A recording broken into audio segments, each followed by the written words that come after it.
Ya se ha dicho de todo, ¿no? Por parte de detractores y adeptos. Así que veamos si se pueden agregar elementos que contribuyan hasta ahí nomás a una visión objetiva, pero jamás neutral, por supuesto. Jamás neutral. Algunos analistas políticos internacionales, entre ellos gente profesionalmente muy respetable y que conoce de adentro la política venezolana, sostienen que la muerte del líder deja al proceso bolivariano en medio de dos alternativas carentes de puntos intermedios. Una cosa o la otra, nada más. El chavismo entra en declive irrefrenable, producto de sus pujas internas y alimentadas por la ausencia del conductor indiscutido, o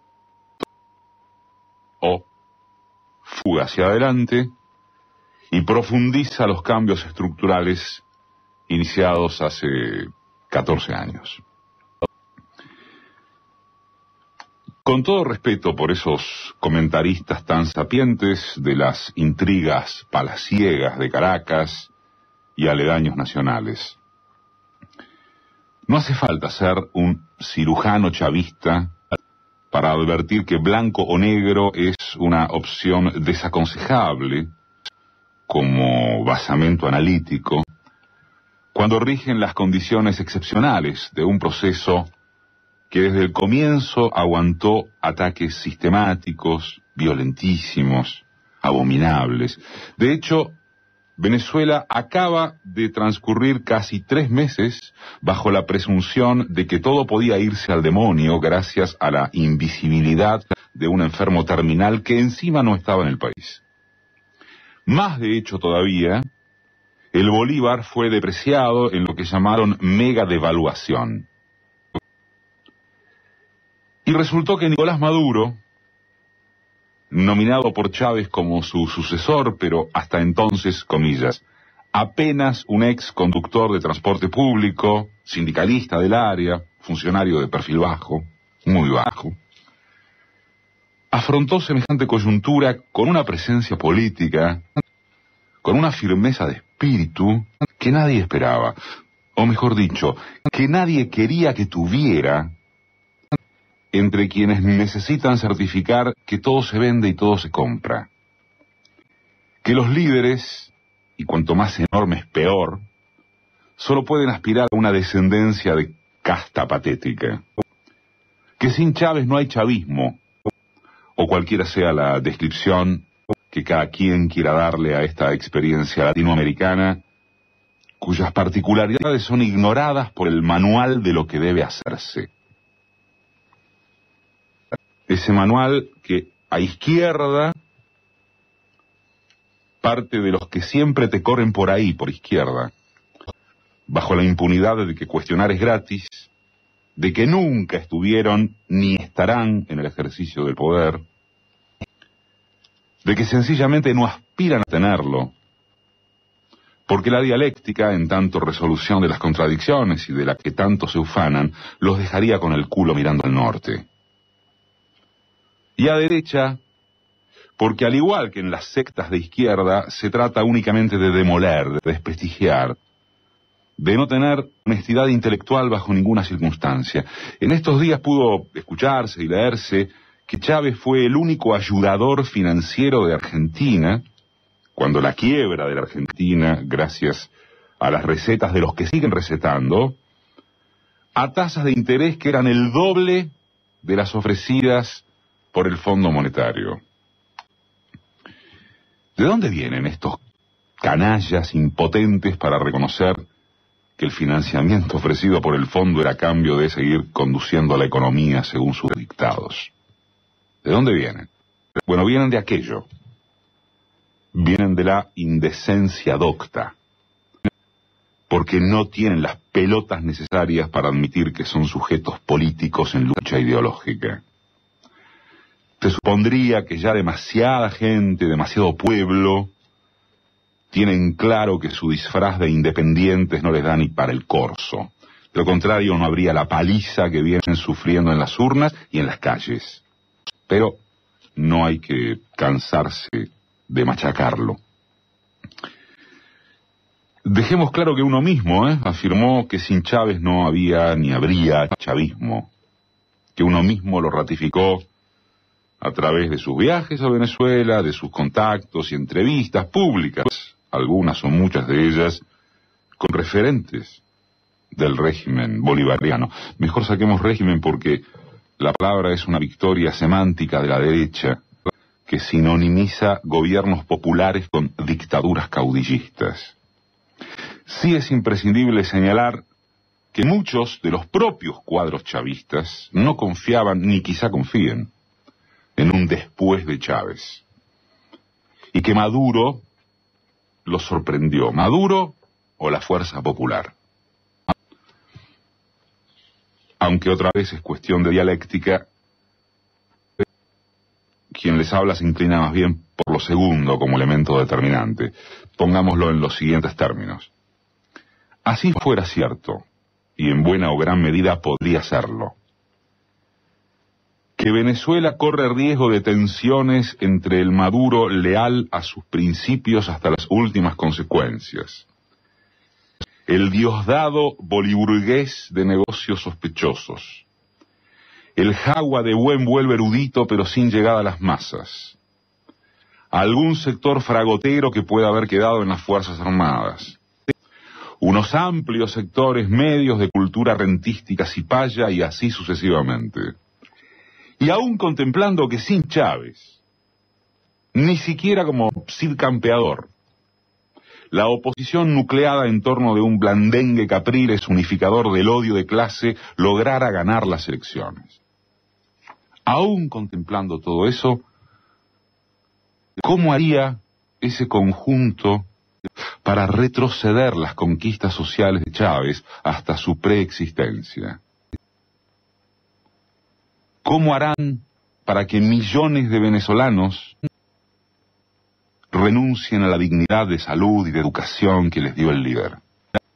¿De qué manera se las arreglarán para que el carné de identidad de sus derechos vuelva a los tiempos de alternancia entre un par de partidos oligárquicos que acabaron en el Caracazo de 1989, en la partera de Chávez, en el acá hay olor a azufre enfrente de Bush, en el al carajo de Mar del Plata?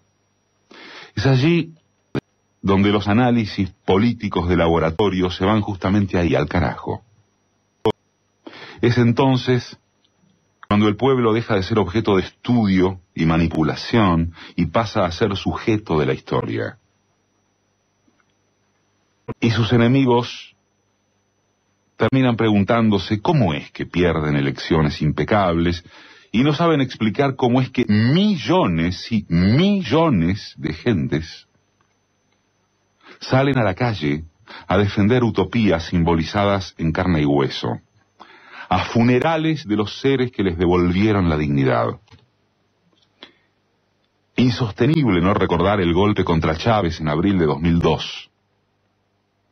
Una historiografía de derecha relativiza a los miles y miles y miles, impulsados por las radios comunitarias, que bajaron desde los cerros para defender al comandante de sus haberes existenciales.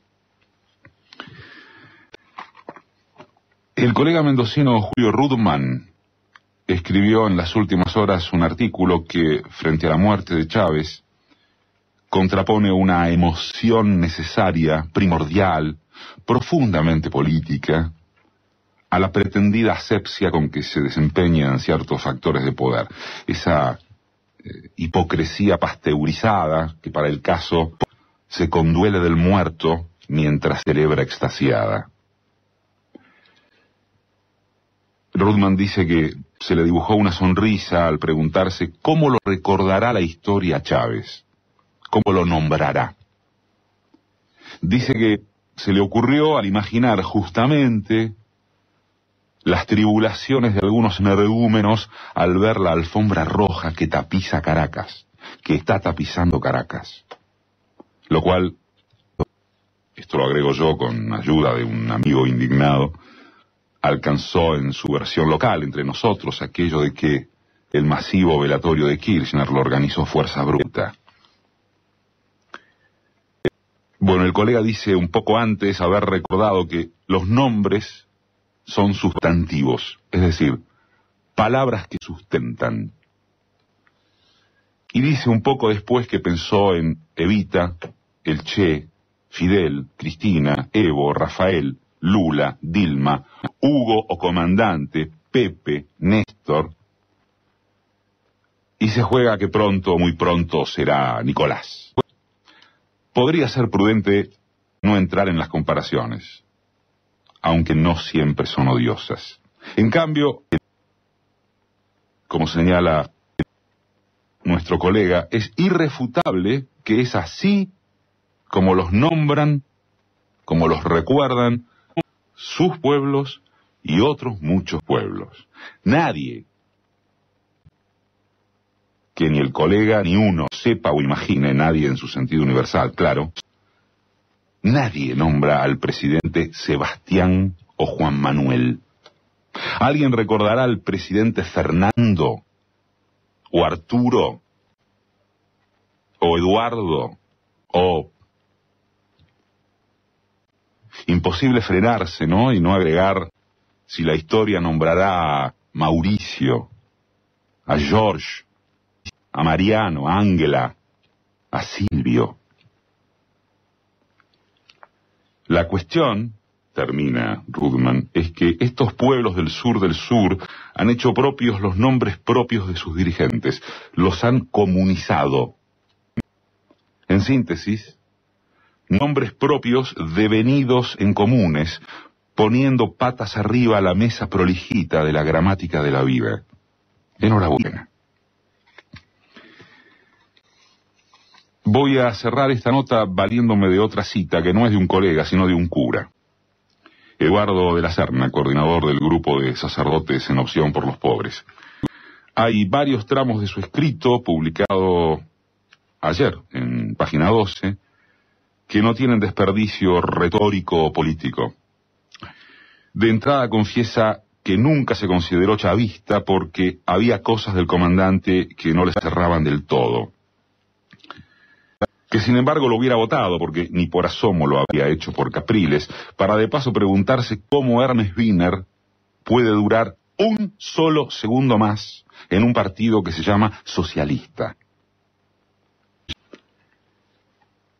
Y su nota concluye preguntándose, ¿dónde está nuestro corazón? ¿De dónde salen nuestras palabras? ¿Para dónde se dirigen nuestras opciones? Pero la respuesta está unos párrafos arriba,